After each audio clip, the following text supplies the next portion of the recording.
Welcome back to your pick a card. Thank all of you guys for tuning in today. If you're interested in any products and services, feel free to visit astronauthoochi.etsy.com. Here on YouTube, check the About section. And as always, information is in the description box as the reading will be time-stamped. We have the Tiger and Marble as your crystal or stone today for group 1. The Dragonfly and Citrine for group 2. We have the Butterfly with Rose Quartz for group 3. And the Oyster with Amethyst for group 4. I set the intentions on the, I always call it Lion's Gate, but they call it Gateway Portal. Okay, coming up in just 4 days. Today is the new moon in August, and it's a pretty big deal as we also get in the Mercury retrograde for the month. There is a Mercury retrograde pick a card posted. You can check the playlist for specifically the pick a cards.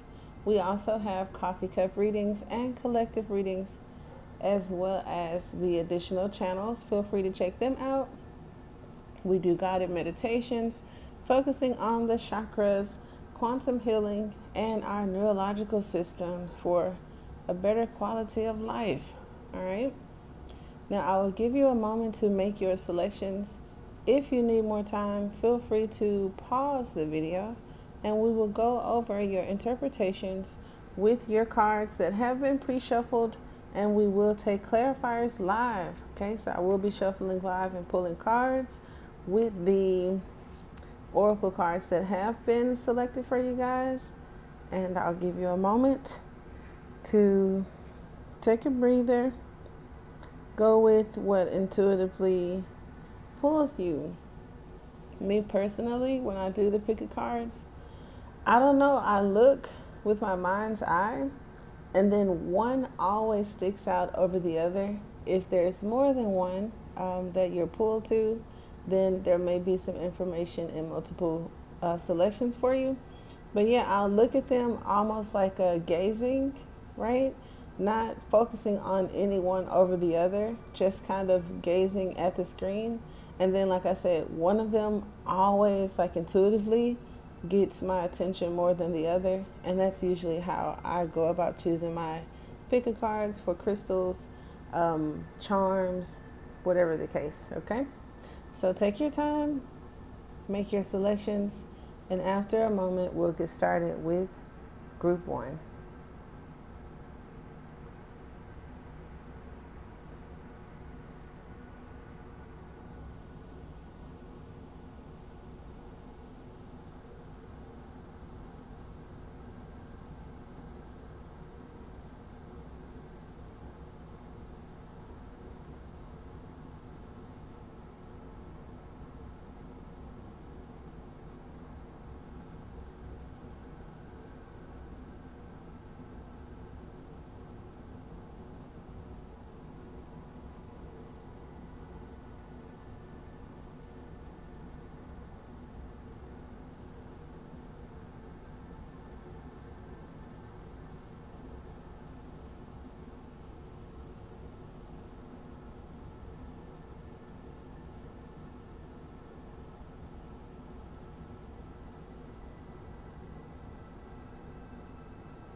All right, group 1, you're up next. Group 1, you have the Tiger with the Marble. Your card selection is the Great Work, Conjunction, and Resin, which is super cool. It gives fire, creativity, passion, desire, thrills, that in which you seek passionately. And I love that you have the figure 8 in the center of the reading, which tells me, group 1, you guys connect to spirit, and your life purpose, or the most significant thing that you can do this lifetime, may be in this reading. Some information may be in this reading for you. So I think that that's super dope. I love marble because it has a mixture and a blend, and of course has earned a name for being like representing luxury or class. It's a very strong yet fragile stone, and it implements, like, you know, the two horses, just like in the chariot, which is also connected to fire energy. The white and the black just talks about the light, and I don't want to say shadowy energy. It could even be the liminal, right? That's where spirit is. That talks about like other dimensions, and then, you know, the things that you can see within this dimension or this particular lifetime. So kind of like a bridge. Some of the dopest people in history, from what I've read, were bridges between worlds. The magician is a bridge between worlds. So you guys have made greater access, and we will hop into your reading. Now, the tiger itself is usually drive. So that may be significant one way or the other. The drive or the passion that you have toward this work, spirit, or whatever it is that is being preserved, okay? Preservation is ancient. They've mummified things.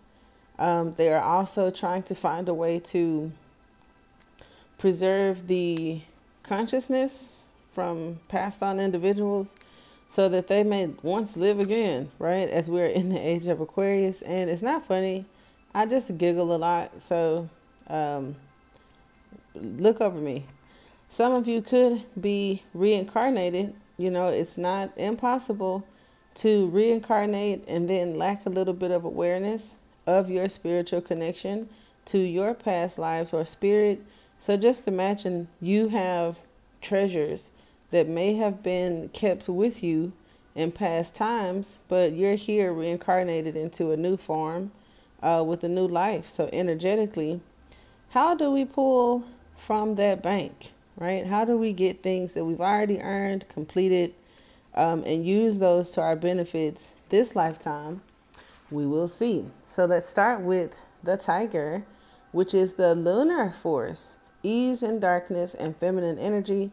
The tiger hunts at night, at one with silence. So this, when I said, oh, almost impossible, the high priestess believes in the impossible and is capable of the impossible. That's why the work is great, okay? This card reminds us to take in the wild darkness, to allow the lunar forces to soothe and heal our spirits. Sensuality, receptivity, and devotion are all highlighted in the midnight hour. And the tiger takes advantage of these boons. Spend some time in silence this evening, drinking in the potent calm. There is nothing to fear in the stillness except the awakening of your own power. So when in balance, passionate, strong, sensual. When out of balance, overstimulated. To bring into balance, candle gazing. So that's interesting. I hadn't told like my personal objective when doing picker cards, but I just felt like sharing that with you guys today in case we had anyone new here to the channel or new to the picker card process itself. So yeah, that candle gazing may be significant, and next time I'll light the candle for you guys, but I did not light it today as it's pretty early in the day and it's not my usual 7-day candles, which I'll just leave lit on the table all week. Don't tell anybody. I don't know if that's a fire hazard or not. So the start of the reading talks about the great work. The great work, attention, devotion, and vocation. So it's no coincidence that you have devotion twice. Okay. This card also reminds me of the 3 wands because there are 3 plants. I mean, it could also be 3 pentacles for some because plants are connected to earth energy, but I just always take it as 3 wands. The magnum opus, again, is connected to the magician or the magician's work. And this particular card appears alongside gold, sun, or conjunction. It says that there's a psychic shift that has occurred that's big and beautiful. A celebration is a must. So look at it. I promise you, oh my gosh. Please believe me, right?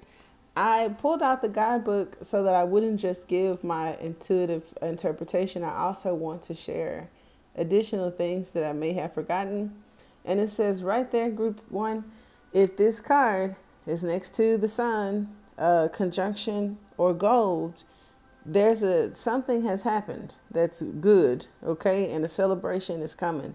So I think that that's super dope for you guys. The magnum opus shivers in the distance, promising purpose, achievement, and understanding. In the near future, you guys are going to achieve a sense of purpose, a matter of going the distance. Some promise will be fulfilled, as well as an achievement or understanding that can come in many different forms in your present moment. So some may ask, when will our efforts be recognized? Amidst pressure and expectations, we come to realize each alchemist's life is an accumulation of moments in which attention is placed upon a subject within the laboratory. The laboratory is, of course, yourself, the body, the mind, everything that you're made up of. The artist draws a single line. The poet scribes a single word. The rose forms a single leaf. The magnum opus card reminds us that the alchemical garden grows from seeds tended to by devoted hands and the grace of sun, water, and earth. You cannot force the great work. You cannot claim it or complete it. This card arrives to whisper words of encouragement. You are in the right place, the most important place for you. This is the alchemical garden. Tend to the youngest growth. Be dedicated and precise. If one claims to be working on their magnum opus, it's likely they are not. The alchemist knows that the great work occurs without realizing it, and its collaboration with the divine. So in the center of the reading, you have here the divine, which is absolutely beautiful. And like I said, the figure 8 in the 8th month, on the 4th day, of course, of the new moon. So with the conjunction, it did say that it was a pretty big deal to be next to the magnum opus. That's kind of just like Spirit and the Magician side by side. This is the last card in this deck. So it could be significant to some achievement or completion. I love that it has 2 rings in one aspect of the card, 3 rings in another, as well as the figure 8 and what could be an egg or sun energy. This is love. This is divine. This is infinity. This card is the great alchemical operation of love. During this stage, we witness the miraculous work of 2 opposites merging to create a unique third. Okay, so you merging with spirit, an individual, an aspect of yourself, whatever the case may be, it is beautiful. Okay, the sun and moon unite to reveal the entire cosmos. Black and, oh my God, maybe that's why you guys got the marble. That is insane. Where were I? Okay. Black and white unite to reveal the spectrum of color. Unlike, what is that? Coagulatio, which is another card.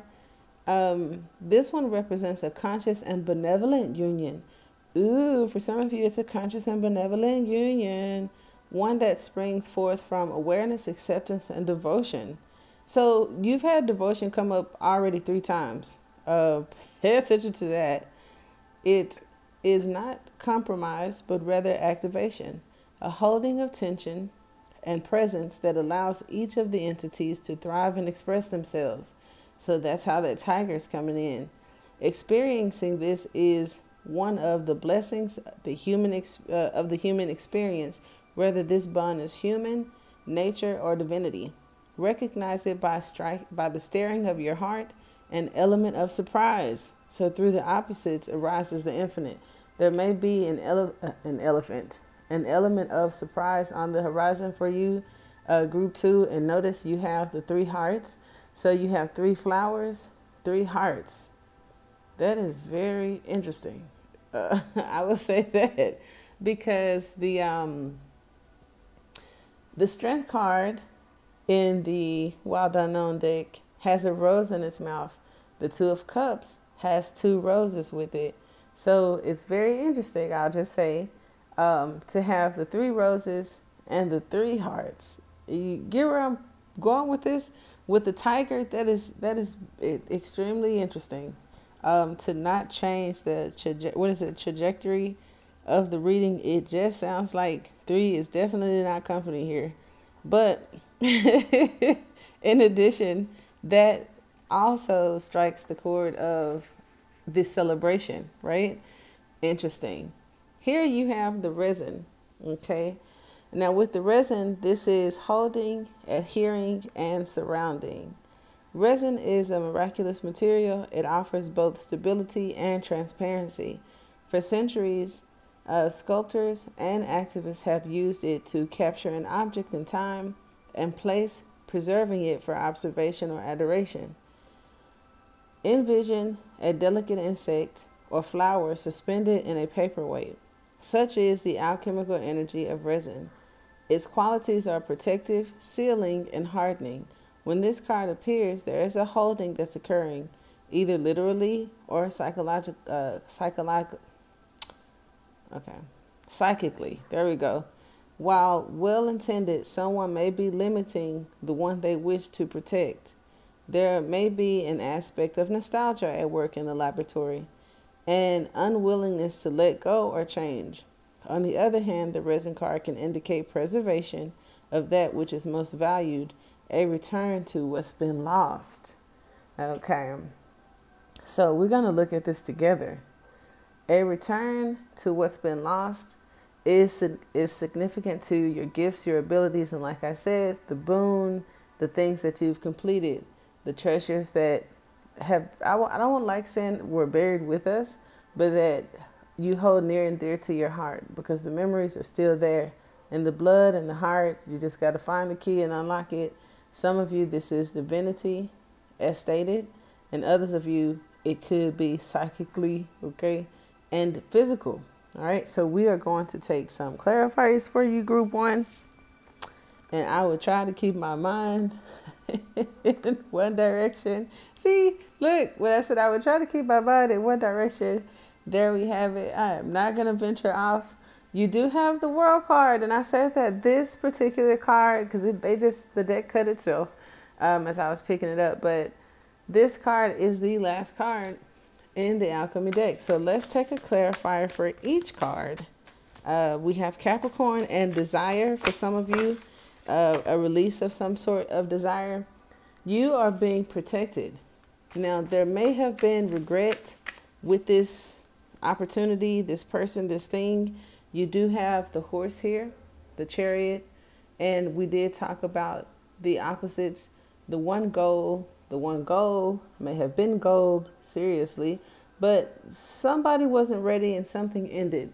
Maybe there was an opportunity in the past that you may, that could haunt you a little bit. It may be coming back up, so you could have a door opening or an opportunity. Some of you have been protected from an individual or a thing, maybe even your own choices, because in the past, if this is about materials, you've had to leave some things behind that could be returning.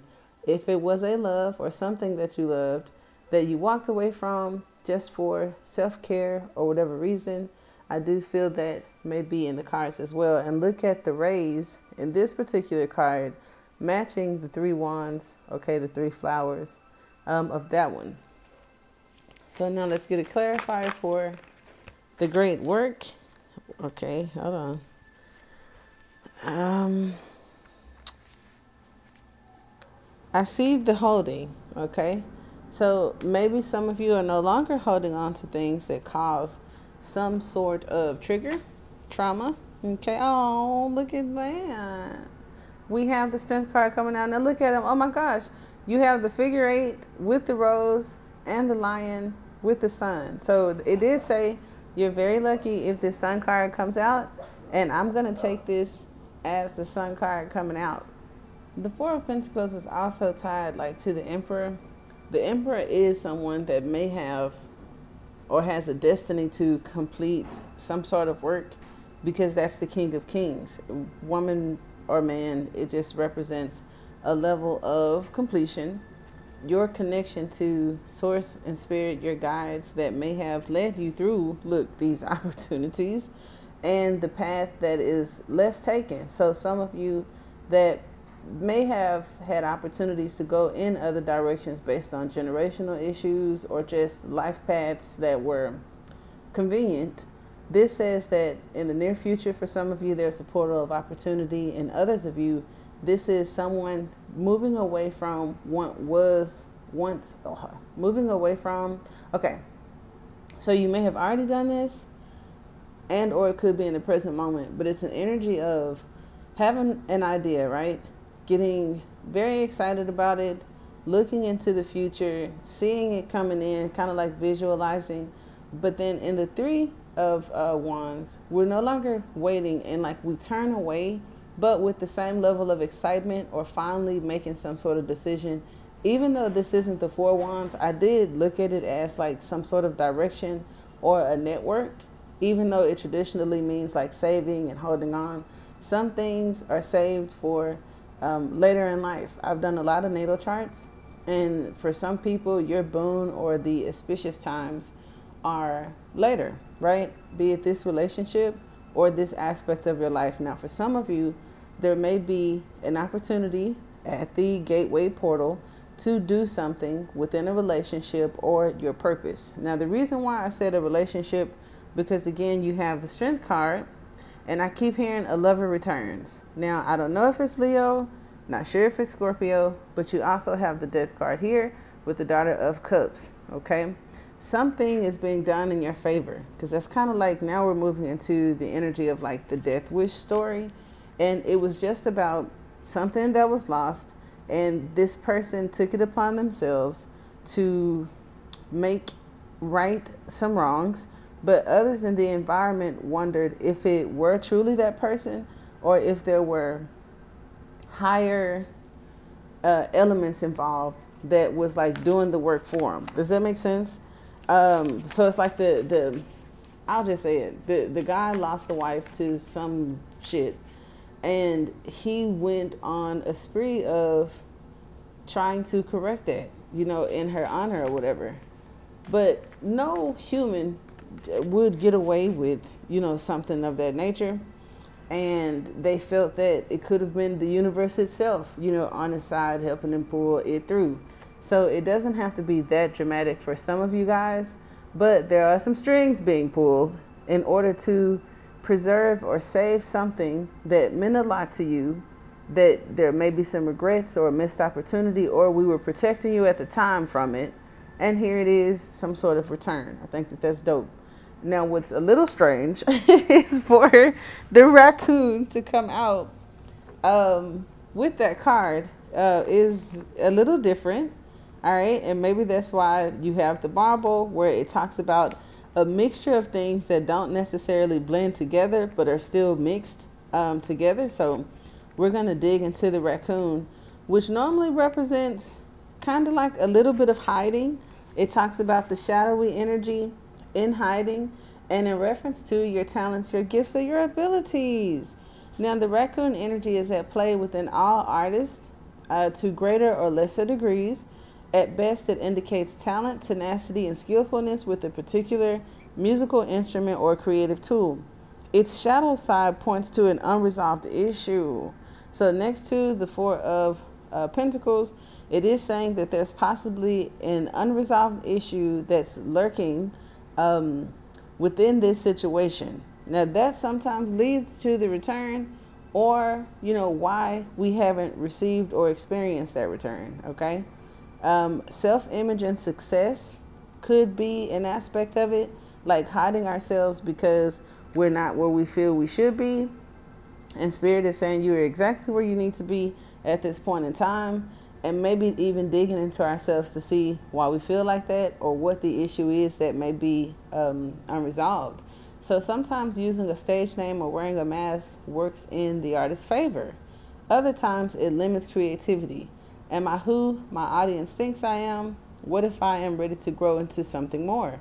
Raccoon energy won't let us off the hook until this creative ego fear is resolved. So now the lion comes up as courage or bravery that's needed. And with the death card, that's a message from spirit, or it's just pointing to any karmic energy. All right. Now, when in balance, the raccoon is generous, a friend, and an exceptional artist. But when out of balance, it's a starving artist that's very competitive. So to bring it to balance, make new work. Now, we are at the new moon. That could be phenomenal advice for some of us. And we will get into the resin card. I'm also going to pull an angel answer card for you guys. So set the intentions now to ask whatever question you have, and we'll pull an angel answer card for your answer. Okay, there's a couple of things. Okay, we have the lion coming back out. We also have the deer and the vulture. Now, the vulture is symbolic to sometimes being cynical and overcritical. It also is the cleanup energy and purification. The deer points to our attention, awareness, hypersensitivity at times, or grounded, okay, energy. And we've already expressed that. The lion, these are issues, I guess, about the future that the lion may have or need courage for. With the deer, it's more so about the present moment. So it's our awareness, our attention. And then, like I said, the vulture, when it comes to the unresolved issue, which I feel like we've already expressed, is looking toward the past. So it's like, I'm here to clean up things from the past, or we have some sort of regret and sadness, and this could be you or another person in the environment, but there's something lingering from the past that has the vulture's attention, I feel. Whereas the lion, the issues are more so toward the future. I would also say that you guys may be interested in looking at your Mayan signs, because as this is a collective reading for group 1, you could have where Leo falls in your chart, where Virgo or Venus could fall in your chart. And then the vulture as a Mayan sign is also significant to a certain phase between, I think, a few years or months. I'm not sure how they calculate it, but it's a thing. And so the resin would talk about information like that to see which exactly is for you, in case you don't intuitively know, because it's like you may get some sort of nudge based on where you are in life right now, what you're experiencing and what resonates with you. But that's very interesting. Okay, I saw a vulture in person, and when I say it grabbed the attention of the community, and everybody stopped and started taking pictures of it, it was insane. I will say that after I saw the vulture, look, the next card was the Son of Cups. I did something, and then, okay, I'm just going to pull one more. Then the Strength card came back out. There it is with the Six of Pentacles. I was just going to say, I had an opportunity to do something that I had left undone in the past. And for me, it was the bits and pieces of me going through law school, where I got leading up toward the pandemic, and a break that I took to do some traveling. I got the money that I didn't know I even needed, because I am maxed out of financial aid, child, and I would have to get, out of pocket or an actual loan, like from a bank. I just didn't know like how I was going to cover finishing the degree, and I got some extra money like from the school. So be it a scholarship, whatever, I just want you guys to be flexible. But this is support, this is receiving. And it does talk about bravery in the present moment, as well as some offer. And I'm glad that I looked on the top of the deck, because I had no idea I was going to share that with you guys. But yeah, when I saw one, it definitely was money luck. And that deer, for some reason, she connects me to the Mother of Pentacles. This could be any area of work for some of you guys, and or just an opportunity. This could be a person that helps with this opportunity. And it just may represent you and the opportunity. And it is a gift, I guess, from the portal that's coming ahead. So maybe that's why you got the marble and the luxury. Because even though Spirit is clear about some unresolved issues and some areas where we probably could improve, for others of us, it does still point to something hidden, something we're holding on to, a possible network change, and some sort of help or support. So in this month of August, group 1, it's safe to say that you may definitely receive an offer of support, and or forgiveness with reciprocity if you weren't appreciated in a past situation. All right, so I do hope that it helps. As stated, ask your question to yourselves or say it out loud. I'm going to shuffle your angel answer card. Okay, and some of you could even take a course or go to school for one of your talents or abilities, working with someone that's in that field. Super cool. So let's get one card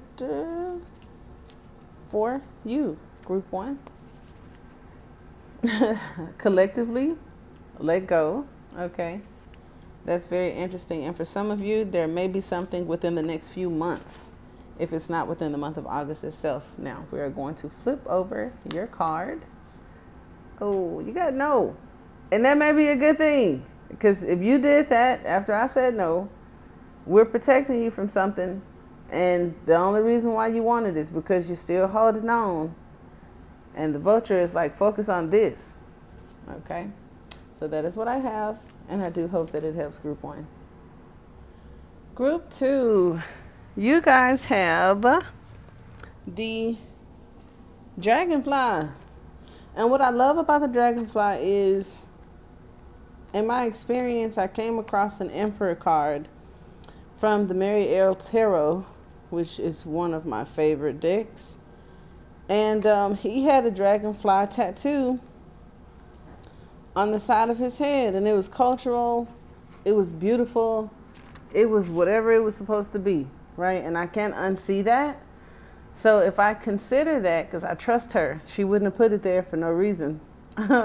If I consider the dragonfly, it's always been, even in my personal experiences, a spirit animal that causes me to pay attention to what I was thinking at the time that I saw it. It tells me a lot about the direction, my thoughts, or it serves as a reminder, because usually when I saw it, I was thinking about someone or something that was like deep, just like it's overseeing this water, right? It seems like it's flying across or over the water. It may require me to have like some sense of control, authority, or to know that I was in power, right? In this particular deck, it's the Master of Light, Illusion, and the Mind. See? A mind. You guys are airbenders or something like that. The dragonfly is an ancient and ethereal creature that awakens a sense of wonder and awe. The dragonfly is a symbol of the mind, as it is always moving, shifting, shimmering, and changing. When the dragonfly card appears, it's worth considering the quality of your mind and perception. And I'm glad that I read it from the guidebook, because I was trying to be careful with my words. We are just at the beginning of group 2, and I don't want you guys to get confused or feel that it's not something refreshing or exciting that I have for you, because Citrine is a very refreshing and exciting crystal. But I did, it's just out of respect for the dragonfly. It's like, what you're thinking about, and it's like a really nice, like if it was like a guide or a fairy or a grandmother or grandfather, just someone who isn't very aggressive. It wouldn't be like a punishment, but they would nod and look at you like, what you doing, type deal. And so I was just trying to find a way to do that for you, group 2, and the dragonfly did it for me, so I appreciate it. It also asks if we are restless or still. It says dreamlike or crystal clear. The situation at hand may be different than it appears at first glance. The dragonfly reminds us to calm the mind so the light of wisdom can shine through. And I won't lie to you, even though I was going through a very transformative time, I'll say that, predominantly it was due to a personal relationship, and there were also like family matters, personal thoughts. It was just a lot at once. And I don't want to pawn everything on an awakening, but it was around the time of a huge shift for me. So it could fit in your life anyway. It doesn't just have to be pertaining to a particular person that you're having a hard time with.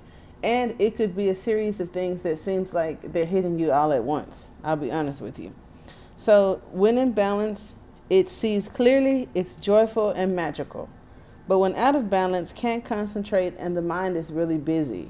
Okay, and see, that's why I said it was like a series of things. Yada, yada, yada, yada. Now, we are going to go over your alchemy cards, but I'm also going to shuffle out some fresh cards for you guys and pull some clarifiers. We start with the moon. And see, the dragonfly just stated, is it dreamlike or is it crystal clear? I feel like with Luna, there could be a moon phase where it is in your chart, or a message for this situation that is going to require you to still yourself and go within to figure out a situation or to get clarity. Okay, the number 2 could be significant, as well as the fact that it looks like 11. So in justice, to me, it's always a female image in the justice card, just as much as it is in the high priestess or moon cards. So it is giving intellect. When I think of the elements, it is giving air, thus you have the dragonfly. So it isn't just about the emotions, even though I do feel the emotions are kind of tied into it. I feel that it is also about your thoughts. Okay, now this is a mystery, receptivity, and intuition, the moon card, right? The moon represents the mother of all mysteries. Once a month, it slips into the full spotlight and then quietly disappears, only to initiate the cycle again, gifting us with a message of impermanence. The moon reminds us we are in constant transition, a continual process of letting go. It is the yin principle, one of the listening rather than speaking. This card may indicate a time of rest and restoration is in order, or that a new depth of spiritual practice calls. Dreams and memories may be especially vivid. The gates to the liminal realm have opened. The alchemist's task is to be receptive to its message. Be patient, though the moon speaks in the language of symbols, and deciphering its message takes time and receptivity. Magic is afoot. Sink into it, sweet child, is what Luna has for us. Now, your next card, yes, I did see it and I couldn't believe it. You have Solace, the sun. Okay, so here we have the moon, here we have the sun. That is a perfect, somewhat balance of what people presume to be masculine and feminine energies. Notice that with the Luna, the gold has drifted like away a little bit from being in someone's grasp. And usually gold could be value, the treasure, as an alchemist, what you're all like aiming toward. And maybe in this time, it's something, and I've been noticing more and more ever since I've been looking into the moon cycles and phases and trying to remember the symbolism for which one means what. A lot of waning crescent moons, which like I said was in the recent past for some of us, but I noticed how the gold is separate from the hand. Here it's in the palm of the hand. So if this is a challenging aspect for some of us, it could represent your vitality, feeling burnt out just a bit. Those thoughts are going to drain you if they are unfavorable or a little bit confusing. The sun literally represents expression, vitality, and identity. Someone may be confused about who you are to them, who you are in general. You may have some questions about who a person is or what a situation is, but there's a mystery involved. Each morning, the sun graces the night sky, summoning the dawn. Such is the energy of the sun card. With its arrival is an activation of a presence of vitality of new beginnings. It is said the sun is linked to the hero archetype and the yang dynamic. So you have yin and yang here. Through the sun's radiance, we are inclined to see ourselves fully and establish a sense of who we are. So if there's any mystery or confusion here, there's going to be some sort of clarity and perspective here. And that's crazy that I had 2 wicks burning when we started your reading, group 2, and now there's just the one burning, and I don't want my candle imbalanced, so I'll fix it later. The sun card is associated with masculine dynamics. The sun card certainly carries a risk if not kept in check. remembering the importance. Okay, I did that wrong. Okay, so we gain confidence and clearer vision. Okay, in its light, we are assumed that we too have an important role in the world. Associated with the masculine dynamics, the sun card certainly carries a risk if not kept in check. Okay, I did do that correctly. It just didn't make any sense. Remember, the sun never actually sets. It's the earth that pivots away. Okay, so assess whether it's time for you to awaken more fully or turn away and rest. Sunburn humbles us all. All right. Now, I am going to flip this card over and you're going to fall out of your seat, because not that the other groups aren't going to be great or haven't been great. They are, and have been. We're only at group 2.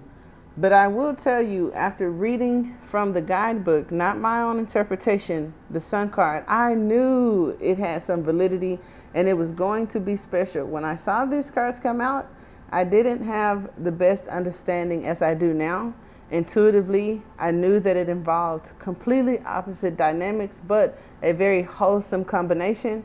And then look where we have the earth's heart. When I saw this earth energy as possible advice or like outcome, with the sun in the center, it definitely gives like this burnt out energy, this needing for cool, a needing to strengthen the intuition, the fact that the high priestess may be trying to communicate with some of us through our dreams, through your intuition, but this strong like masculine energy, literally being out, you know, as it's super hot, as we, you know, close summer, like it's like energy wise, it could be your gifts and your abilities. It could be your thoughts where something is confusing and mysterious. And then you get this aha moment or have this awakening of some sort.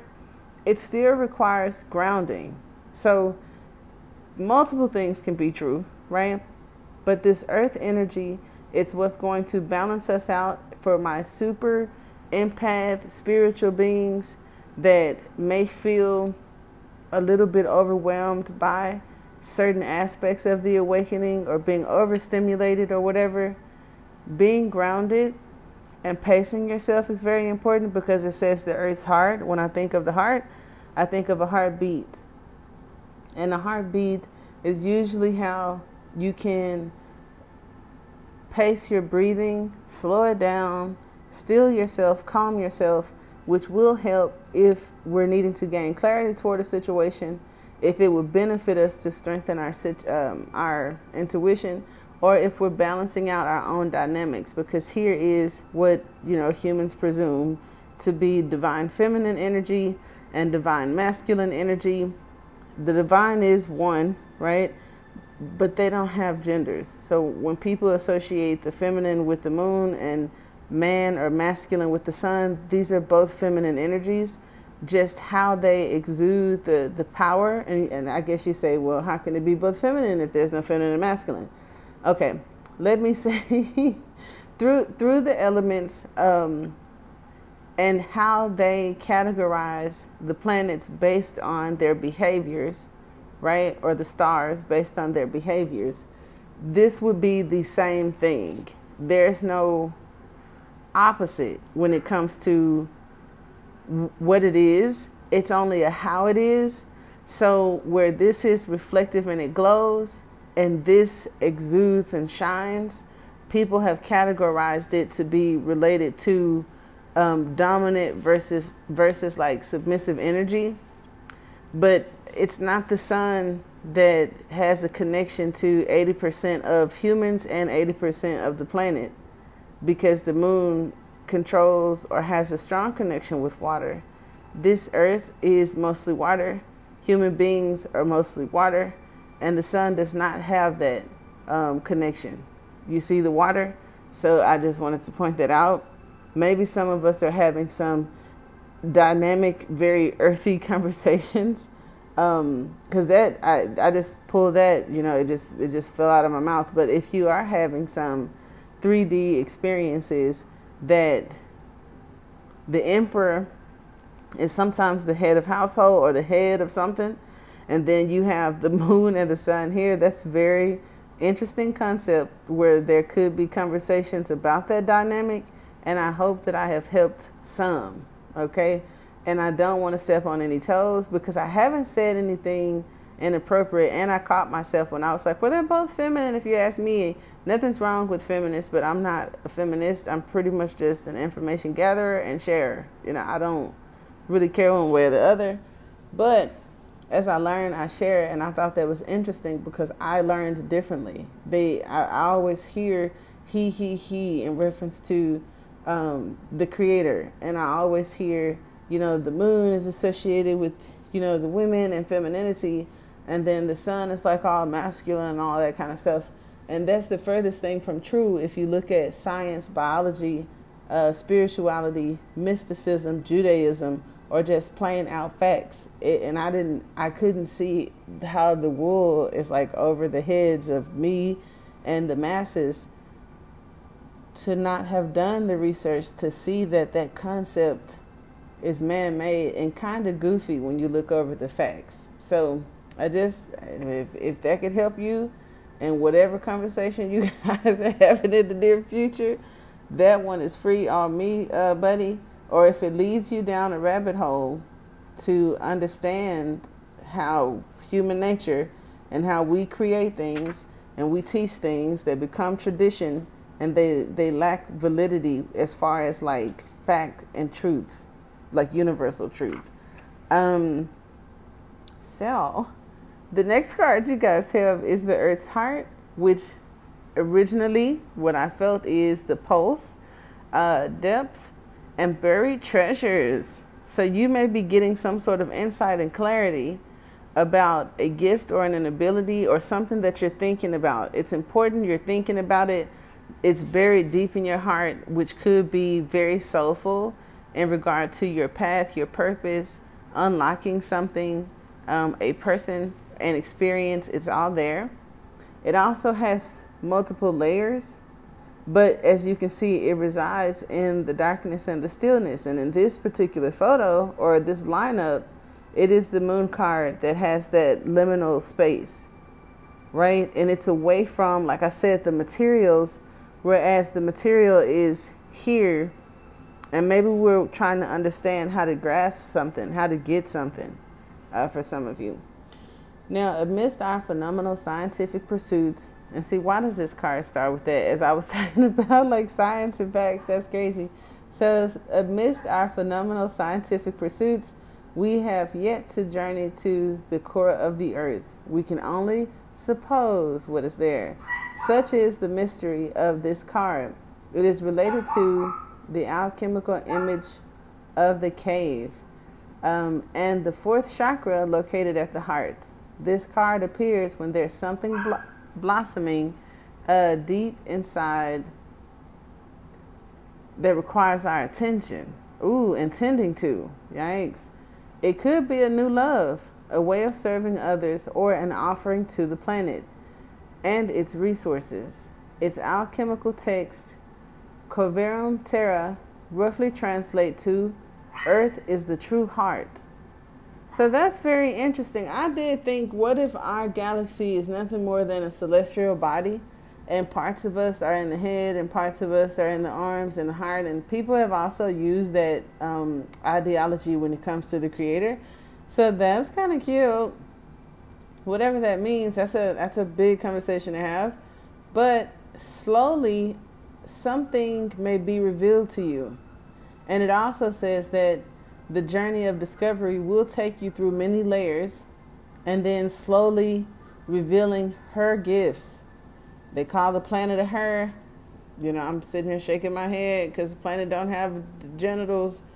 And see, this is the human behavior that I'm talking about. Because they refer to the earth as the empress, because the empress is, you know, a mother that gives birth. And so would a creator. A creator also gave birth, or do they feel like the creator just kapoofed it like abracadabra, makes it different? So if somebody gives birth through them, it's feminine. But if I just create something, it's masculine. But none of us popped up out of the ground, right? So, hey, man, now it's time to listen, to be a student to, once again, her wisdom. Group 2, you guys are interesting because I had no intention on having this conversation, but I appreciate it. And it says science tells us that the Earth's core is made of iron, which is connected to Mars, which is connected to Aries, which is connected to the Emperor, which is connected to the Alpha. So it's very interesting. But this card appears, if it appears with the iron card, you can be sure the magnetic center is pulling you. So go in, go in, go in. Now, I will say that the iron card came up yesterday. I do believe if not for the Mercury retrograde reading, it had something to do with the new moon or like the near future. But in the last 5 days, I know for sure one of your pick a cards for my subscribers, right? It could be some of you that may have made a selection in a prior reading. If you pick a card and you've gotten the Earth's heart in one reading and the iron card came up in one of your other recent selections, it does talk about magnetism. And I like that thinking about each other could bring you closer together. Okay, because I am a love bug and don't think I missed that. So we're going to shuffle out some clarifiers, right? Because this was, this is very interesting. So here is the Sun card, right? So here is the Sun card. This is the union. This is a high vibration. This is source. This is the answer. This is the awakening of the mind.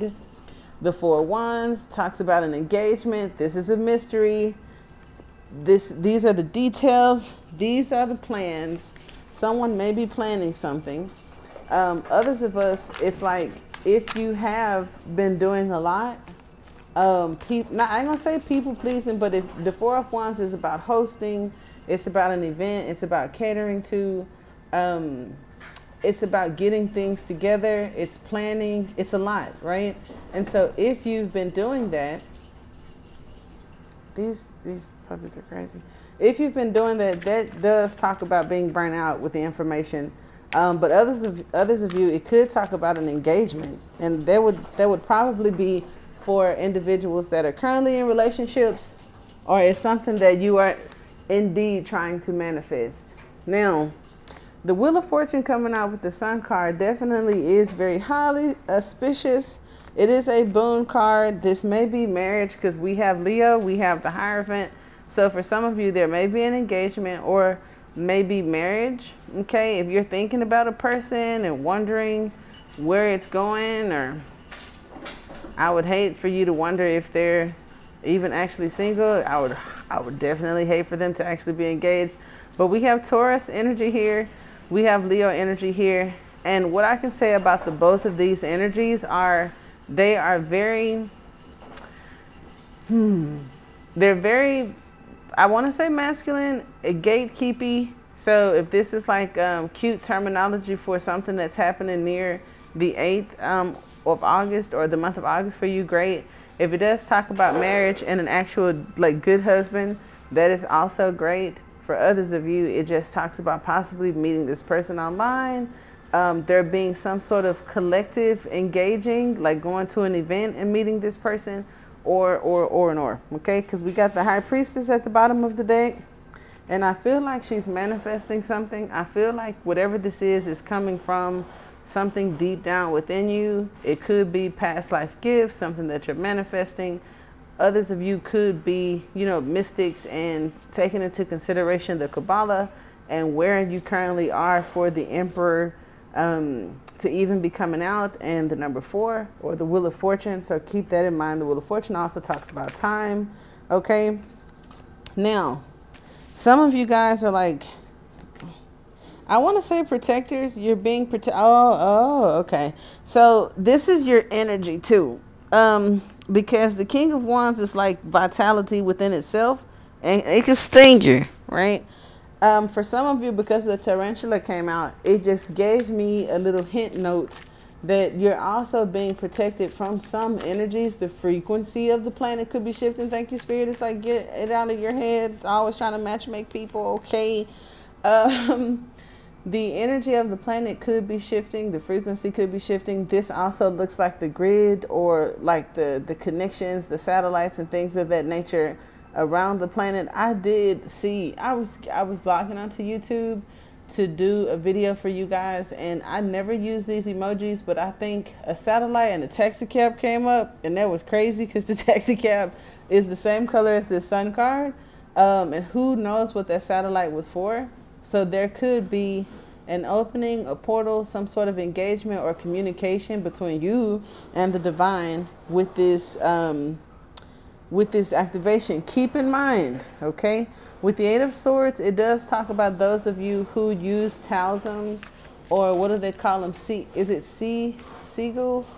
You know, like magic squares. Now I'm gonna butcher it. That's so disrespectful. I won't.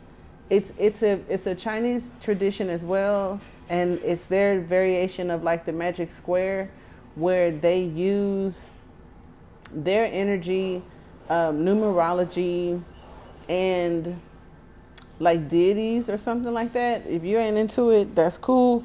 But it's like some of you could be using that or being guided and given information that produces some sort of luck. You see that this owl is of significance, which is right there by the sun card, which talks about the observers. And I don't want to go down the rabbit hole. I need to get off group 2 because y'all going like way overboard.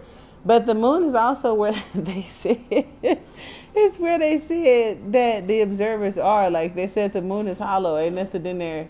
And it's not even real. So that's what, as a human, just to be honest with you, that at least makes me go do research and like question things, because if that were true, that would shake up the whole interpretation of the divine feminine goddess and all that. If it is an orchestrated object that only came to be with this big bang when it separated itself from the earth, and ironically it has a large control over this planet, as well as it's currently, I mean, it is an observer.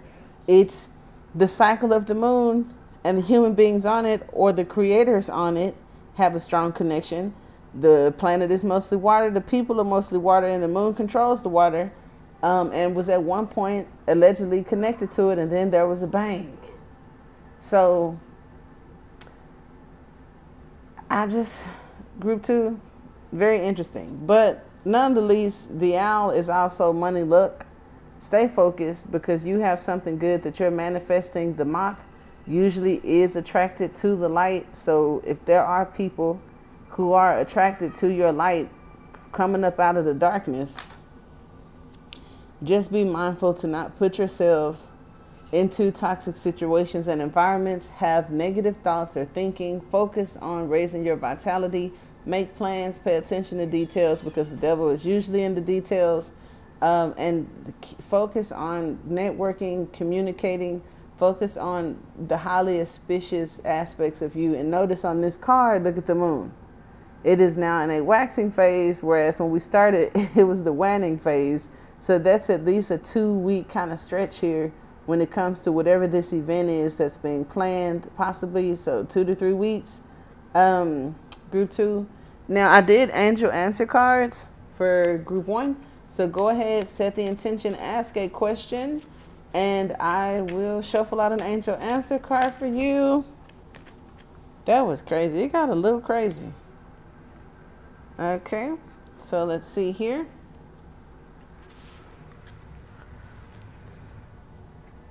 And I'm going to flip it over. Are you ready? Okay, group 2. Dun, dun, dun, dun, dun, dun. Your answer is reconsider. Okay. And that is what I have. All right, group 3. We are going to get started with our beautiful rose quartz and the even beautifuler butterfly.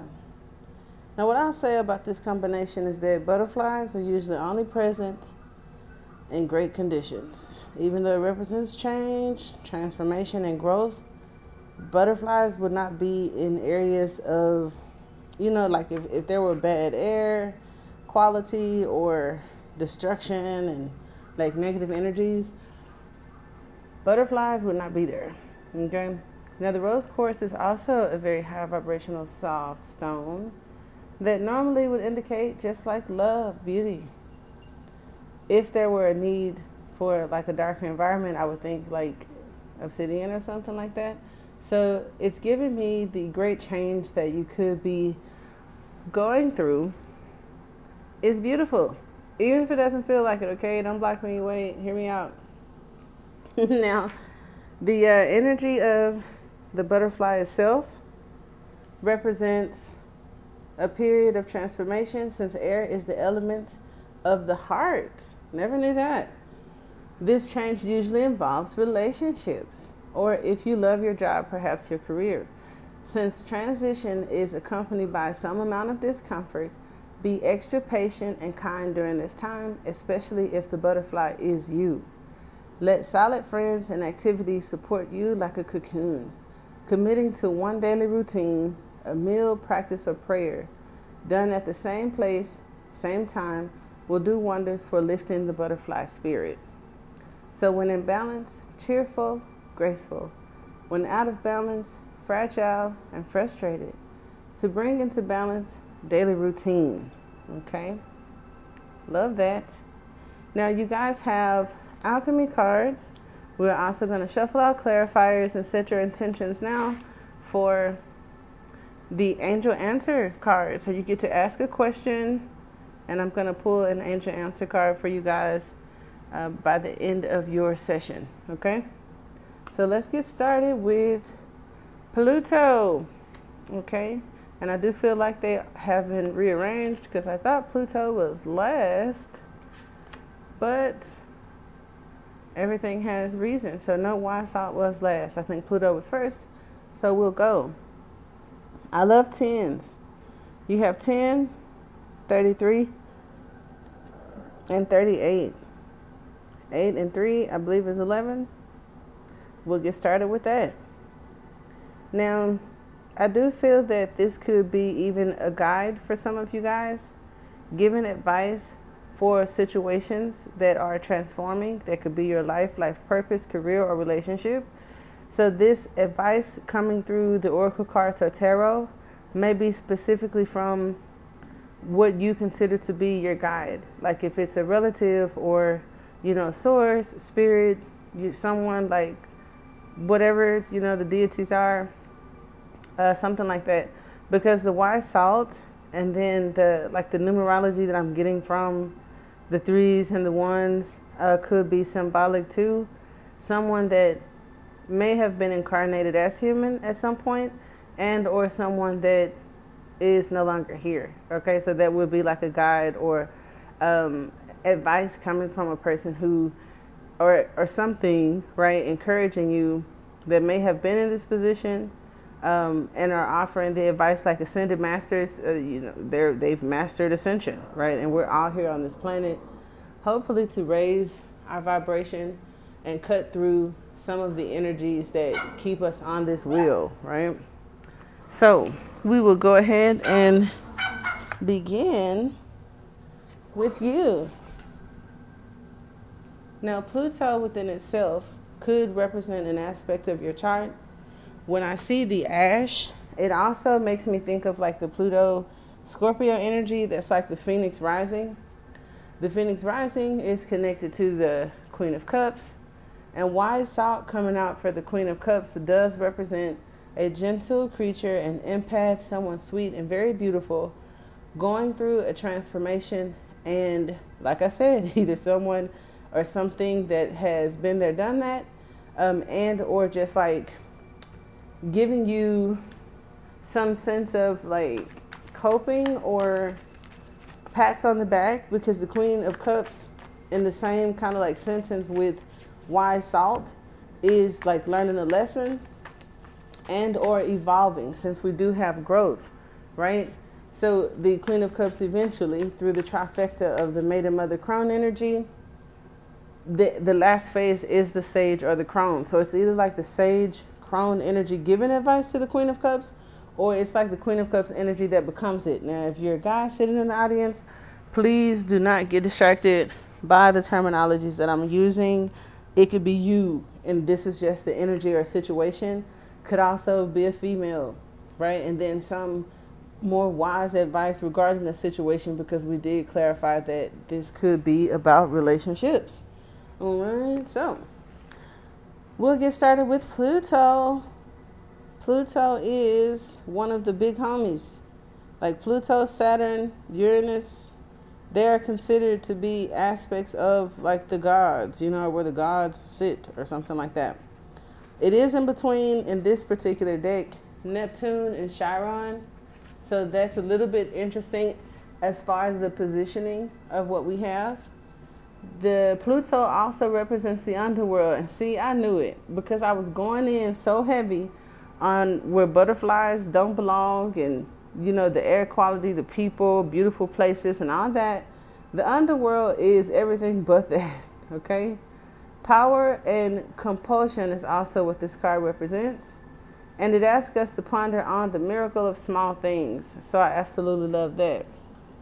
Palmistry could also be significant for some of you. And that doesn't come up a lot. We get a lot of clairvoyant, clairaudient energy. But palmistry could be a thing. And or if you're into movies, you could watch the movie Labyrinth. Okay, it doesn't give me a producer or a year. It just says Labyrinth. So I think that's cool. Pluto's realm is one of deep and undeniable power. Known as the planet of the underworld, Pluto has a captivating effect that pulls us into its depths, leading to all things excessive and Dionysian in nature. I'm sure I pronounced that wrong. Images of the resurrection, possession, and the Sacred Heart, birth, sex, death, all symbols of Pluto's volatile energy. When this card shows up, know that everything will be amplified as if through a live wire. So this is being sensitive. This feels like a trigger to me, and I don't like it, but it also looks as if it's fate. The hand of the divine is in it. Gold, you know, which is perfection or temperance or alchemy, is in the picture.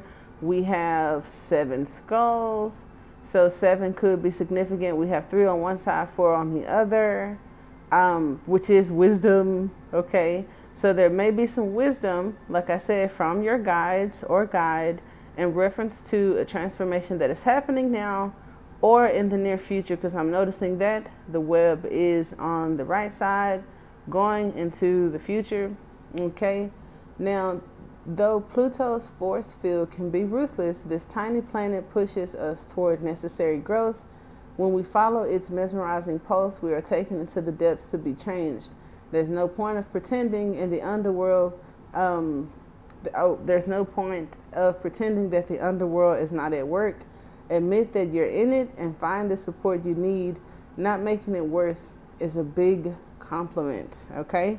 So now with the ash and the Roman numerals 33, it's kind of pointing to a necessary change. And it's so crazy that I'm looking at the glass in this deck is the number 30, which probably has nothing to do with anything, but the symbolism and the wise salt. You see, this card is something that I associate with the Mother of Cups also, and it's like our rose-colored glasses, because Pluto said, you know, don't pretend that we're not in the underworld.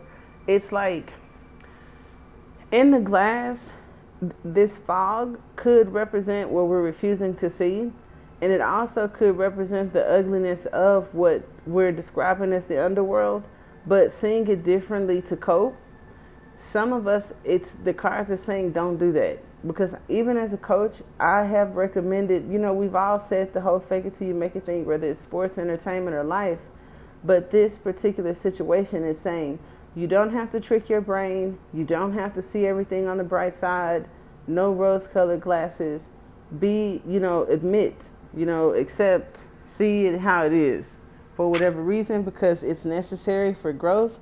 Those of you, as we talk about ascension or moving into your higher self, raising your vibration or becoming your future self, it's significant and it's important. So it's I felt it. It's like an instruction of some sort, okay? Which can sometimes be important. So in the center, we have ash, memory, ancestors, and the past. I knew it. Ash represents what has come before it. The fire is over now, and its flames took with it all recognizable form of what was burned. Only memories and soft gray ash substance remain. When this card appears, look back and sift through what has occurred. You are in the realm of ancestors, past relationships, and those that have passed to another realm. Be gentle with the process, as it is a delicate and sacred. The ash card asks us to tend to the true nature of endings, grief, and letting go. You may be asked to be present with others experiencing loss. When in doubt, be like ash. It is silken, light, and even easily carried by the wind. We came in with the wind energy, right? And we are talking about transformation, so it could be very sensitive, which is why we have the rose quartz. Soften to the memories and into the tears. Eventually forgiveness follows and the heart travels alight. So to go deeper into this card's interpretation, read A Morning Poem by Mary Oliver. And morning is spelled just like the day, you know. To ponder on this card, it says the levity of ashes. So they're light. And just imagine how there's this something physical that existed. The fire came in, took it down, and burned all of the matter into this light, flimsy, you know, form that is not heavy, and it can be blown away with the wind. So if we think about metaphorically, right, the wind carrying something away, wind could be our thoughts, right? So it's kind of like sitting in the moment, dealing with the situation, but at the same time, it's also cleansing to be considerate of your thoughts. Okay, and probably getting easily carried away, all right? The next card we have here is Salt, which is that 28? Okay, push through. 28, okay? Shout out to all my Pisces. That's my birthday is the 28th. Ooh, what if I'm the wise salt for you? Okay.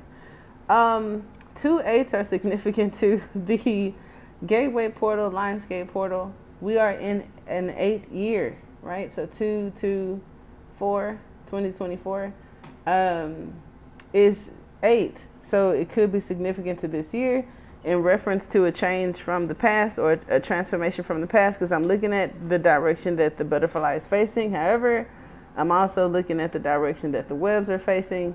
And here the ash is dead smack in the center, which represents the present. Okay.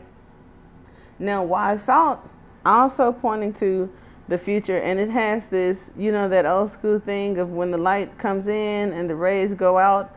So that's very groovy, right? Over time, it's meant like different things. So if you, whatever it means to you, great. I saw it on a few album covers, and I know that in quantum or metaphysics, it has its interpretations. So that could be a little bit of extra homework if you want to have something to do a little bit later. All right. So now wise salt represents wisdom, grit, and preservation. What I love about past, what I love about preservation, what I love about transformation and ancestors, that's just so much like a legacy. And then I can't unsee the time that I saw the matches burning, right? And then one match was removed or pulled down a little bit or pulled up, but it was removed from the destructive pattern of the fire. And that represented the one that, or, you know, the one of the generation that was stopping what had always been, right? The matches on fire, burning everything down, the generational curse. So if I pull this match out of the lineup, that it stops with, the ashes stop where the fire was. And now, as you can see, we have something a little bit different, right? You could represent that. This season of your life could represent that. Your soul purpose could represent that. Or this situation could represent that. Because I think, what's that? I'm losing my train. Okay, nope, it was another group. So some of you could be still sitting in here. But I did kind of share with the other group that when I went through like the most memorable transformation, it was a series of things that included family, me, my sanity, my beliefs and relationship. So it was just like a wop, wop, wop, right? The wise salt energy, or the story about, you know, preservation, being the match that steps down or up to cease the fire, is something that is not easy to do. Sometimes you could be such an anomaly that you are different and alone and pulled away from the normal things that, of course, have been blazing the fire all of this time. And it's not always easy. So that makes perfect sense to being a beautiful transformation and having a sweet, loving aspect to that story. But Pluto coming out with the ash saying, don't discredit how powerful and or uncomfortable this is. I wouldn't dare, right? So there we have that. Now the wise salt is the sacred ingredient of preservation. In due time, with due experience, the alchemist slowly develops these granules of wisdom that can someday be passed to another. Salt retains, preserves, and absorbs. It brings complexity to flavor and grit to slippery roads. See what I mean? That's what I said. Like a guide that has done this, training you, guiding you, and then you becoming it, whether it's physically or spiritual, you know, at some point. And I think that that is super dope and it's super amazing to see that. It may also be significant to whatever your soul purpose is, or like life path number or something like that, or whatever choices you're making, because the slippery road just made me think about like whatever direction we're choosing to take. If you wanted to do something that's nearly impossible, or not many people in your environment have done it, it could feel like a slippery road, because who's here to support you or teach you or guide you to do something that how many people are doing it? You know what I mean? So someone who carries wise salt is immediately recognizable. Their words hold meaning. Their stories are deep and true. They have wisdom that cannot be attained by another means, any other means than decades of pain and pleasure.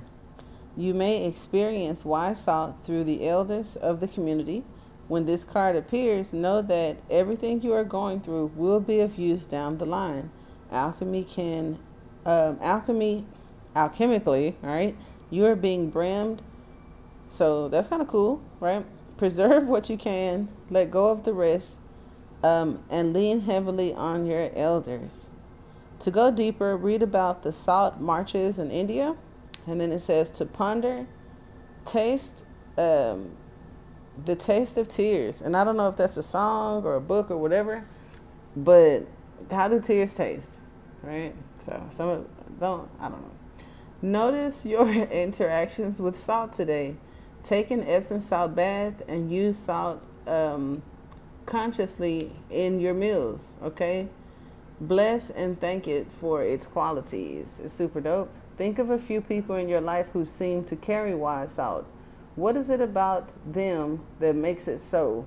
Was their depth easily acquired? And of course, y'all know, first person I'm going to say, I'm not even going to say it, but what if it's new people here that don't know and his birthday is coming up? So I always point back to one of my favorite moguls, okay, or Mayas. And as an artist, as an entrepreneur, as a parent, as a lover, as a child, you know, all of his experiences in his music and listening to the advice for up and coming business people and artists, it just reminds me of every other person starting from his part in the race. Because I know like Jay-Z has some of the same perspectives. Some of the other moguls that I like in business and tech have the same perspectives. And it's like if you weren't given a guidebook or the resources to start in the middle or the top, it's just certain character traits that are necessary, which are the most important if you're starting from behind the line or at the bottom. You feel me? So it's like if you didn't have things handed to you, and or if you don't have a full understanding, because somebody can hand you something and you still don't have an understanding, and there's still the stress of, okay, I got to hand it to me now. How do I keep it up or make it better and not fail? That's even scarier than not having shit. Like having everything and being responsible for it is creepy. So group 3, I would just say that it's something very important that you've probably already been told, or something that you may be told in the near future, that's just going to help you understand a process that you're going through and how it may develop your character, which is more necessary than any other resource or aspect of this journey. Even if it's transmuting the energy to ascend to whatever dimension you're trying to get to, reconnect to source, or if there's a relationship or a goal that you have in mind, this character development or wisdom, I feel like it's more important than any other thing somebody can tell you. So keep your ears and eyes open. I'm going to shuffle out some clarifiers. These cards were like super clear. I could say this was like the clearest without the clarifiers. But for the butterfly, I knew it. We have the magician. And I'm sure that this magician is built for this. Because the magician is closest to source. The magician has everything that it needs. You don't need shit else but what you got. You can do what you need to do with what you have, whether you see that or not. And for some of you, it's work, because I'm looking at the Bee and the Mother of Pentacles. For others of you, it's life, it's your purpose, it's getting to the finish line. You got the World card, geez, you got another 10, which is like happily ever after, okay? Cut it out. Jesus Christ. I'm going to have to do something about them. They have been cutting up this last week, and I don't appreciate it. For Pluto, let's see what we got. Ay, yes, meals. Everybody's, it is Leo season, yeah?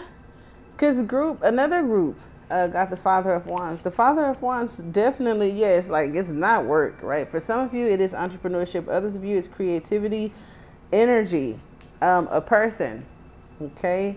We have the Starfish, the Mother of Pentacles in the reverse, and then the Panther in reverse. So this is like grounding oneself. The tarantula definitely represents some sense of protection, as this could be a paternal figure for some of you guys, or just represents this like athletic kind of alpha energy that's needed to persevere, that doesn't care about the support, that doesn't care about the resources. It's like much like the magician, what they share, the Father of Wands is going to get whatever it needs to get. Nobody has to give it to them. Nobody has to support it. Nobody has to understand. And the Father of Wands is still going to succeed. And so I love that, okay? Because we have Mercury, we have Leo. As we're in Leo season, starting the Mercury retrograde, it is crazy. I have the ash is like reflecting. The reflection are past vows. I feel that you could have ties. Sometimes it's poverty ties. Sometimes it's vows to love. Sometimes it's vows to obedience. But you do have the Hierophant. Also came up in one of the other readings. You have the Crow and the Swan here with the with the I'm saying the Father of Cups, and then you got 2 aces. So it could definitely talk about a contract, cutting cords for some of you guys, an institution, a degree. If you're going to school, being brave enough, some of you could have like this Hierophant energy, the magician energy. So it's given like mystery kind of school. It's not like normal school, but it could be business for some of you. It could be a range of things, because the magician and the Father of Wands are artists, usually like somewhere in tattoos or like actual art, not so much music. But then here is the Hierophant with the ashes. I feel that the ashes are just the remains of what was like. And like I said, with the Hierophant, the gatekeeper, right? This information trying to destroy something. Now, what I don't like about that is I'm going to destroy what is true and teach you to believe whatever benefits me. I don't like that. So if these are spiritual wars within oneself, if it is the father of wands not being the good father of wands that I just proclaimed it to be, and you're having like psychic attacks or like spiritual attacks, this is like you seeing something in a way that's very upsetting. And if a shift in perspective and being grounded would show you that it ain't that. And I hope I explained it properly, but that could just be for one person. It could be for all of you. I don't know. Okay.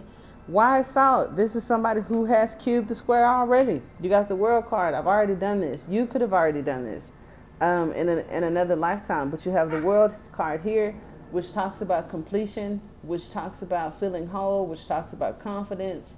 So for some of you, it is definitely about the fool's journey of getting to 21 and the benefit that you'll have once doing so. Okay. See the world as your oyster.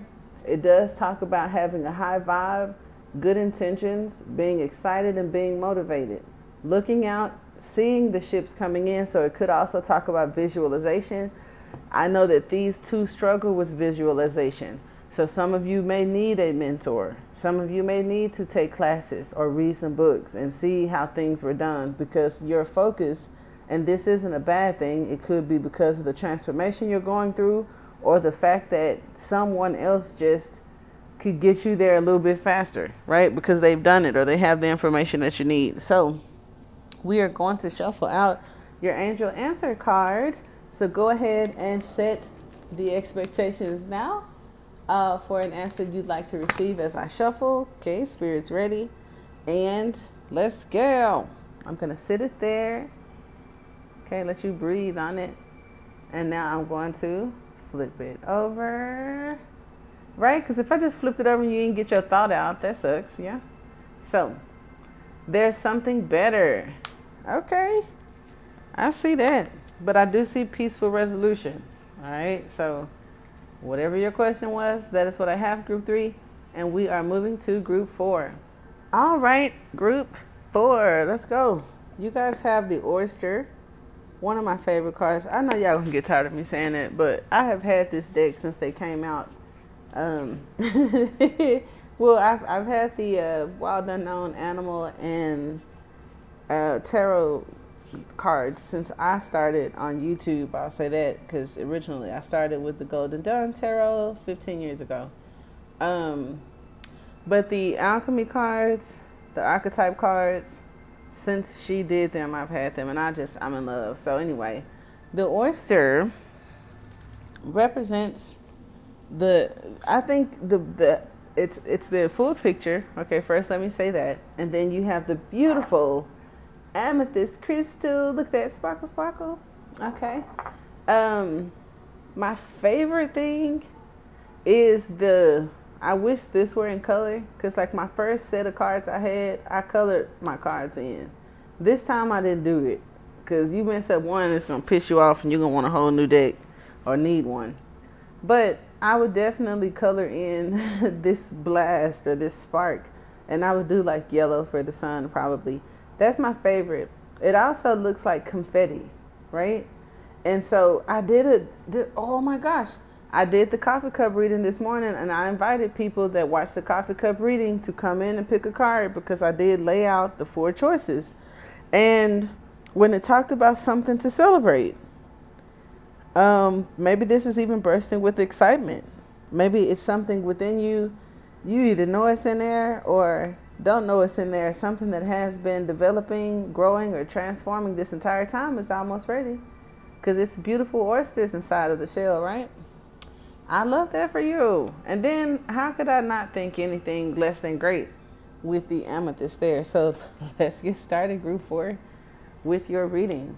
The oyster. Let's see what we have here. Patient, secret keeper, hidden inner treasures. Feels blessed, generous, and masterful. The focus and determination of the oyster is unmatched, group 4. Anything an oyster personality puts their mind to, they achieve with grace and charm, beloved. The only problem is oyster types often take their inner gifts for granted.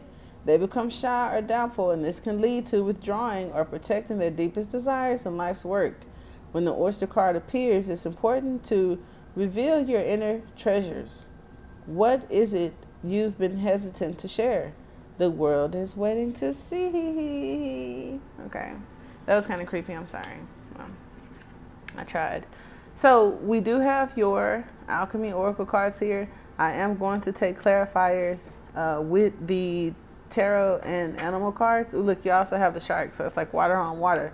This means focus. Your focus and determination is matched.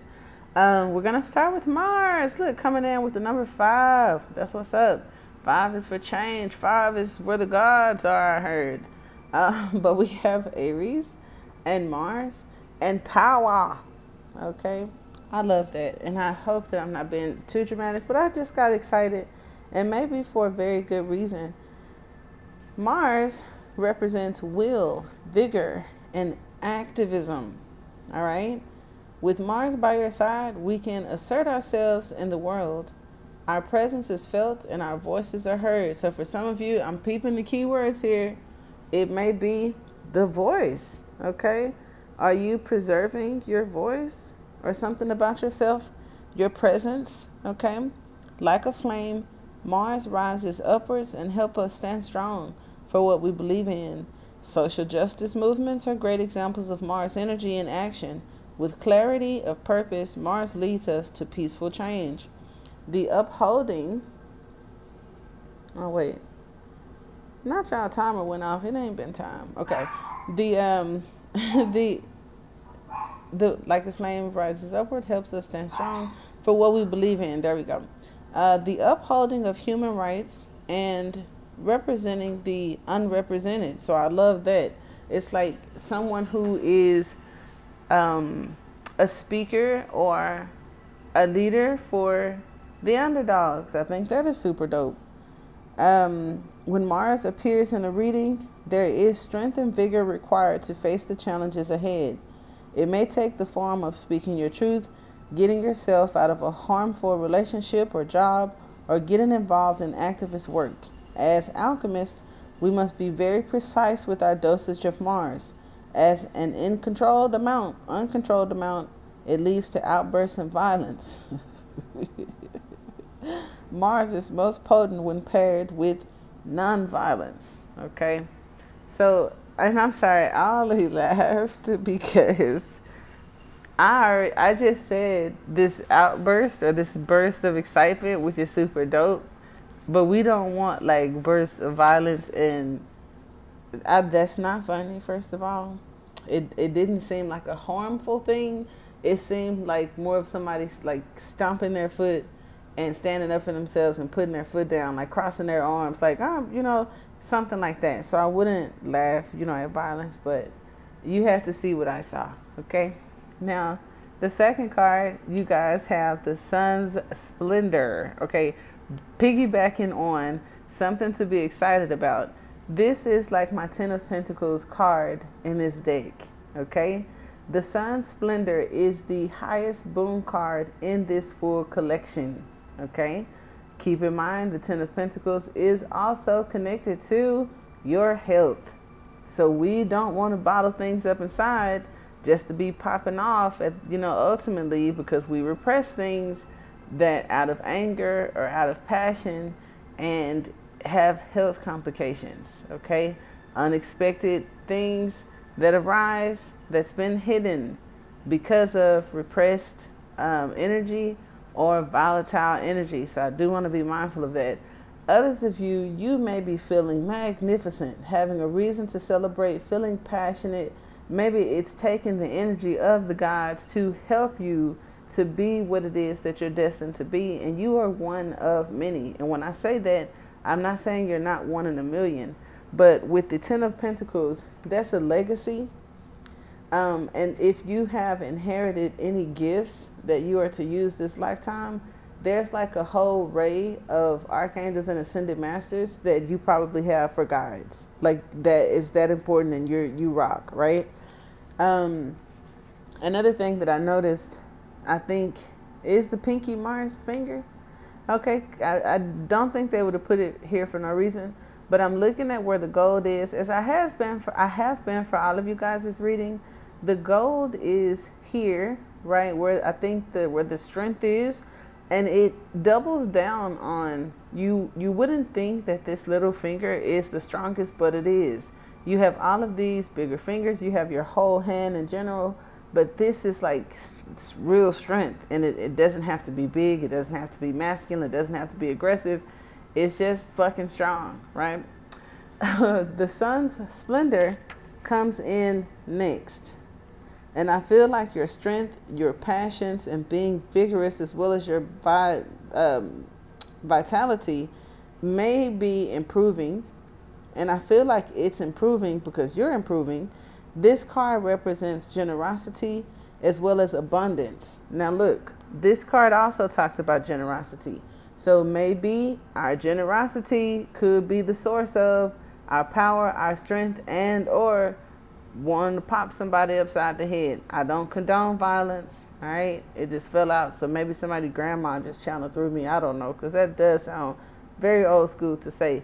However, just keep that in mind, that it's giving the life lessons of the Six of Pentacles with giving and receiving, generosity. The scale is in that card for a reason. Balancing the scales, using your discernment, and not having fear or favor over decision making, because it's pretty much just what makes sense and what doesn't make sense, right? So that's important. Can't leave that out before we jump headstrong into this health and abundance. Now, this card, it says, is connected to the divine masculine, so just the sun, pretty much just like Mars. There are several cards in the alchemy deck that relate to the sun, yet this card specifically depicts the long-term effects of its radiance. So I always get excited to go over that aspect of the card, because we've all had money luck. We've all had temporary bliss. Well, some of us have experienced, you know, I want to say outbursts when it comes to, you know, having energy. Like I said, having luck streaks, you know, relationships that start off strong. We can't keep it all. It doesn't all end well. It doesn't stay that way forever. You know, you go from 10 of Pentacles and then have another 5 of Pentacles moment or year or season. So this card reminds me of long-term success, long-term relationships, and generally long-term health, as well as the effects being long-term. So those that over a long stretch of your life that may have dealt with doubt, hiding oneself, as well as anger outbursts, anger management issues, keep in mind that there may be long-term effects for something. The cards are trying to walk you off the, plank of, so you see how it goes both ways, right? But I love the committed energy of it. I love the long-term success, but I will reiterate that it also has long-term effects, okay? Think abundance, fulfillment, envision, celebration, and collaboration, but is it possible, okay? In our complex world, the sun's splendor says yes, one day and one ray at a time. When splendor solace arrives in the laboratory, the alchemist realizes that kindness and generosity are the secret ingredients. All other paths fall away. Through giving back to others and the world, we become more like the sun itself, radiant light and expecting nothing in return. Don't know where to start? Thank someone. Then thank another person. Soon the alchemist finds they are not alone in the laboratory, and miracles are both small and large. Now see, if you're not alone in the laboratory, and the laboratory is literally your body or your presence in this dimension, it points to God or source, right? Because you do have the sun, you do have Aries, I am type deal. It's all there. And some of you, it's like God body. If you subscribe to that or know the terminology, cool. And as an alchemist or just as a human being that may have discovered an aspect of themselves that could be connected to the unseen, right? All of that. It's just magical and mystical. And once you have that, really, what do you have to worry about? Like if you, in this capacity, this lifetime, are approached by a divine being, the Holy Spirit, or find God itself.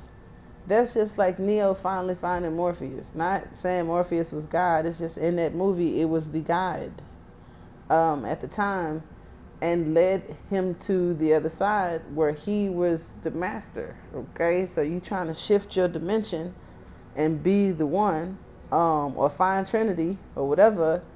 I think it's dope however you want to look at it. Okay. Now look at all this gold and beautiful stuff. Okay. While this may be masculine energy and power and all that, this is super cute. All right. So the golden rose is here, and I'm noticing all the gold. For some of you, it's coming through the transits or from source, this gold. For others of you, it seems like it's coming from the heart.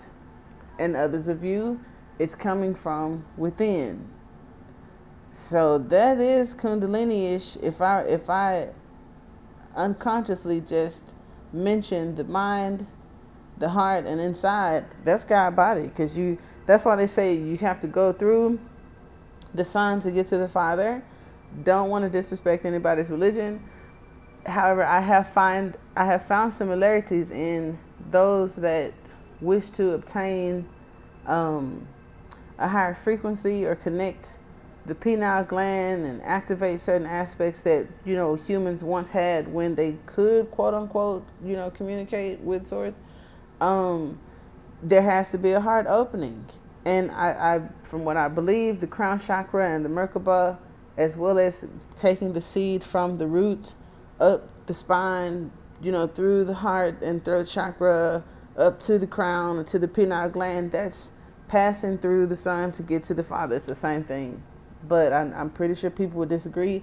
And anyone who disagreed hadn't met God. So it's kind of like goofy for me to argue with somebody. When people should just be focused on connecting with source and minding their business. None of us have time to sit and argue, but unless it's your job, you're a professional debater or something. But the golden rose is the secret. Oh my God. So back to that. Do we have tea? The oyster did represent a secret keeper, which is kind of high priestessy if it's like on a soul level, or on a gossipy level. There's just a secret keeper, right? Here is the secret. Now for others of you, it is the altar and the gem. Okay, the gem is connected to the star. And think of the star, the Ten of Pentacles, and like whatever this is supposed to be in tarot.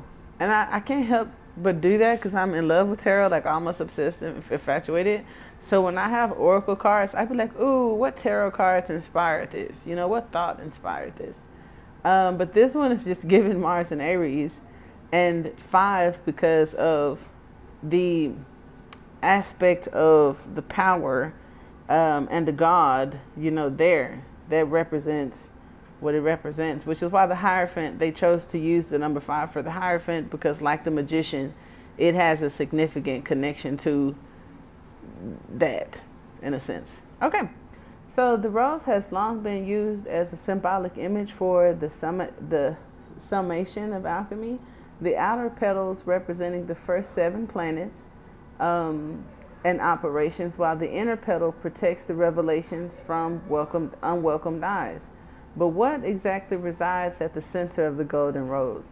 Alchemy tells us it is a secret, and it is meant to be kept a secret. Oh.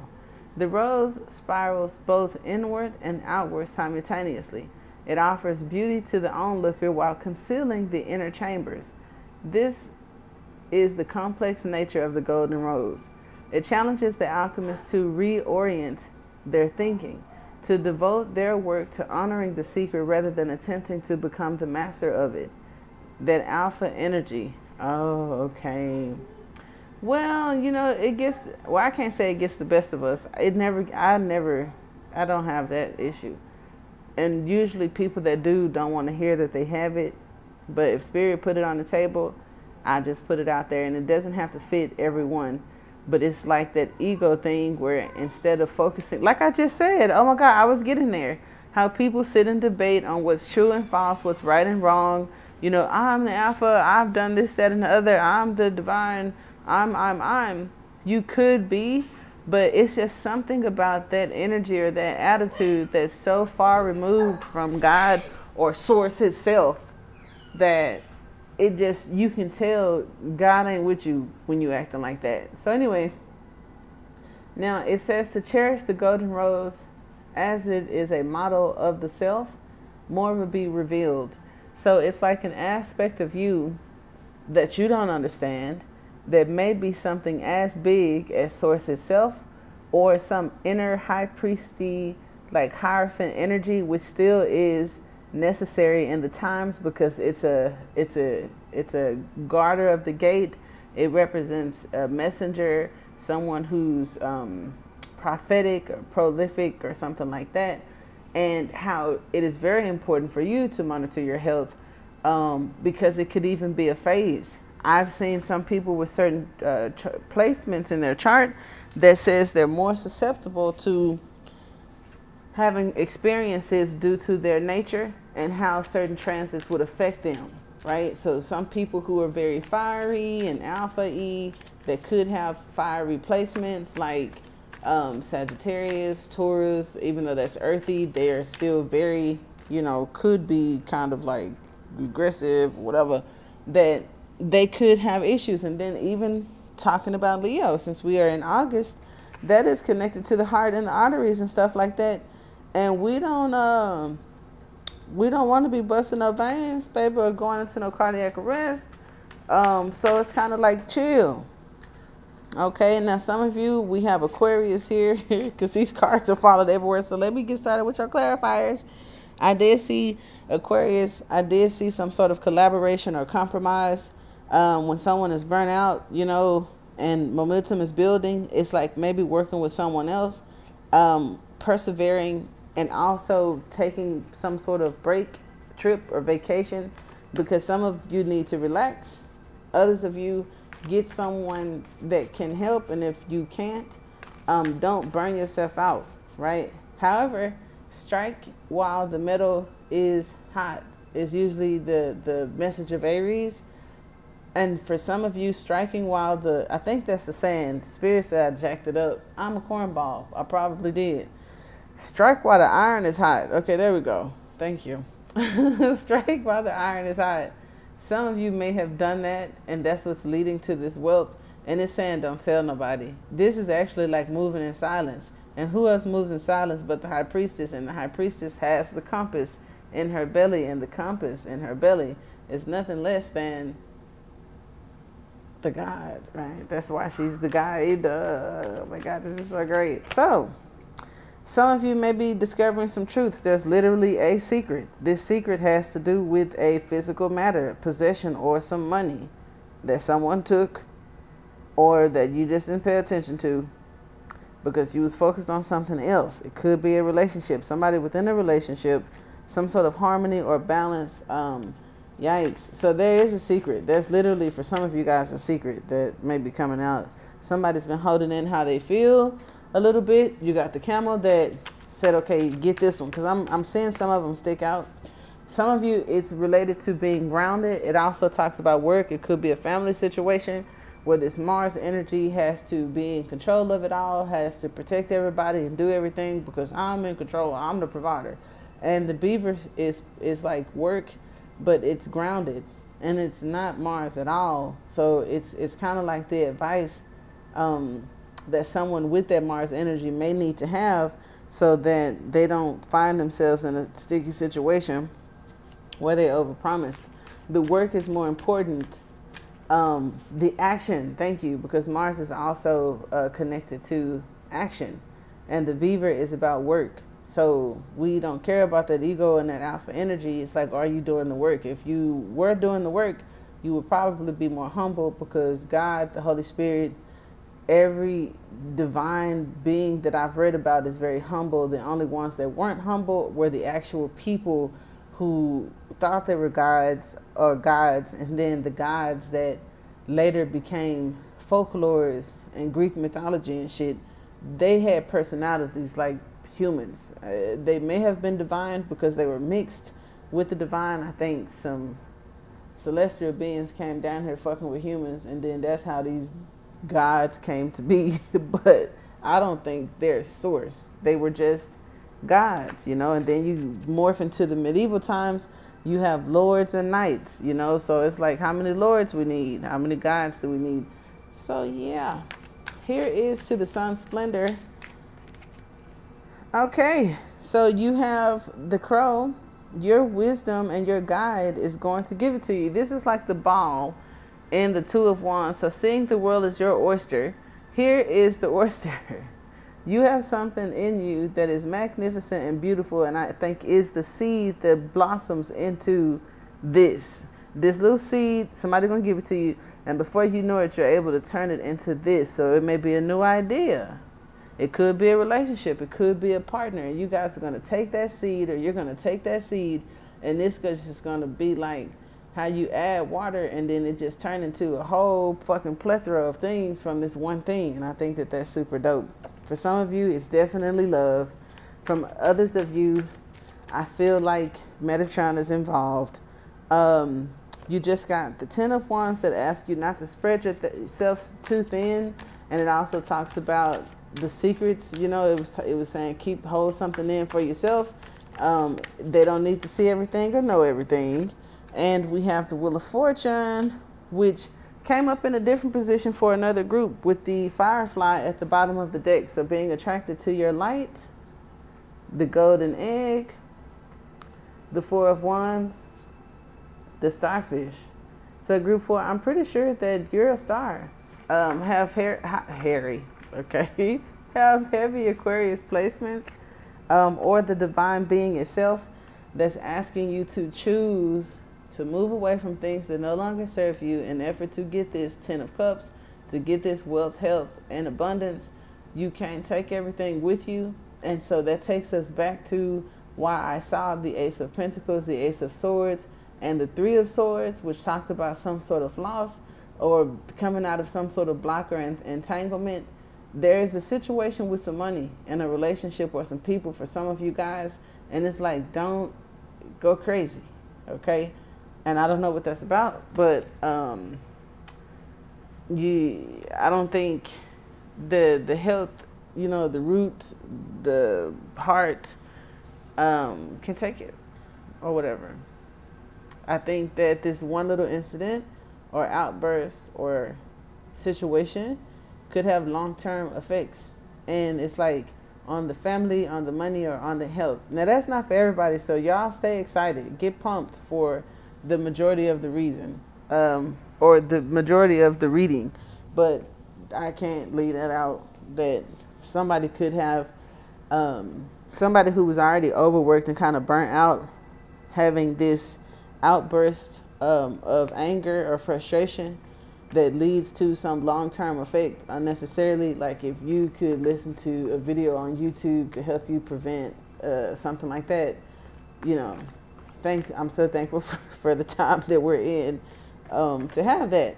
So now we're going to do your angel answer card. Okay, that's crazy. And I was shuffling the wrong deck, sitting here thinking about it, and shuffled some more alchemy cards, and you guys got the new pearl. That is crazy. So yeah, somebody may be moving that seed up to wherever it grows at. So your Kundalini energy works, and you have to not be burnt out, and you have to be grounded and kind of like preserving your energy for that experience and for things to work properly. Now, here is your angel answer card. Ask your question. I'll give you a moment. If you need longer, pause the video. Otherwise, in just a second, I'm about to flip it over. And group 4, your reading was pretty dope. I'm not going to lie to you. Okay. You have yes. Look at that. The answer is yes. Ain't nobody got a yes all day. And group 4, you got a yes. Hey, you can't go wrong with the amethyst, right? I do hope that it helps. Until next time.